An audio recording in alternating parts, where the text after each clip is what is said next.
Nigel, here we are amongst the pyramids.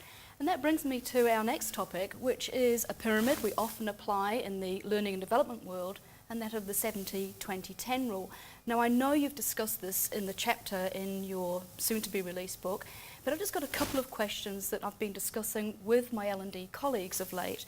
And the first one is, it's been suggested that the veracity of the rule, the 70-20-10 rule, is questionable. And I just wonder if you've got any comment to make on that.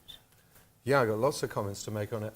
And I suppose that those people who argue against 70-20-10 say quite simply, where is the academic proof? Show me a journal refereed article that has explored the evidence and can prove that those kinds of ratios are real as opposed to just made up.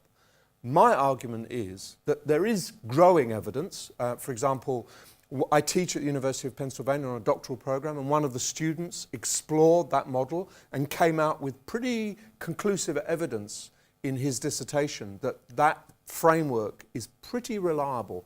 Not precise, but reliable. But the point is that no one in their right mind would demand research evidence that proved that only 10% was formal education, 70% was learning on the job. That doesn't happen. In the real world, it's never going to be neat 70, neat 20, neat 10.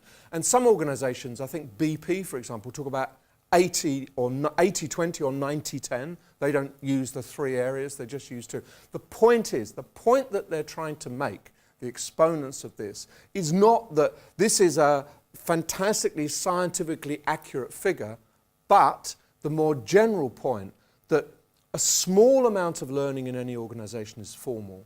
A lot more is learned on the job, and a lot more is learned through experience. So Charles Jennings, who's one of the big proponents of 70-20-10, he talks about, forget about the numbers, let's talk about exposure, experience, education. So, in other words, let's drop the numbers and let's focus on what people actually do in their workplace. Small amount of education, lots of experience, and quite a lot of exposure to new opportunities, stretch assignments, that kind of thing. That's how you build learning. And it's right. And for the learning leader to spend all their effort on the smallest part of the learning continuum is kind of missing the point and wasting a lot of resource. Not that the 10% is unimportant, because you should focus on the other 90%, but that the 10% needs the other 90% to be in alignment and to be linked together in order to make the 10% as effective as it's possible, because that is the most expensive part. So that's the real message is, think about the continuum of learning, think about the big issues around how people learn in your organisation, and try and get some alignment between what they're told, the things that they do, and the formal learning. And once you've got that alignment, you then have a really much more effective and exciting and engaged learning community, and much better bangs for your money, much better bangs for your buck. Do you think then that there's any potential truth or likelihood of organisations using that rule to sort of start to put the lid on the L&D budget? For example, if they're saying, well, you know, the bulk of what you learn is through this exposure. Yeah, there are all sorts of devious ways organisations will get out of spending money on anything, and particularly money on staff. Yes, it's true, and you do find people being very cynical, saying, why are we spending all this money on 10% when virtually nothing is spent on 90%? And it just goes on anyway. Hey, we just get rid of the 10% and we'll still have 80% or 90%.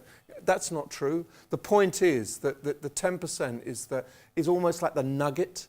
That's the stuff that unlocks the golden egg. That the 90% becomes most relevant and most effective in the light of the 10%, not in the absence of the 10%. So I think you've got to push back. And if any L&D professional is beaten by that argument, they shouldn't be an L&D professional. It's an easy argument to defeat. But yeah, there will be people who will stop you doing stuff, no problem, and cut budgets, no problem. But that's not the point. That's great. Thank you, and thank you for the challenge. That's okay. Thank you very much. Nice to talk to you. You too.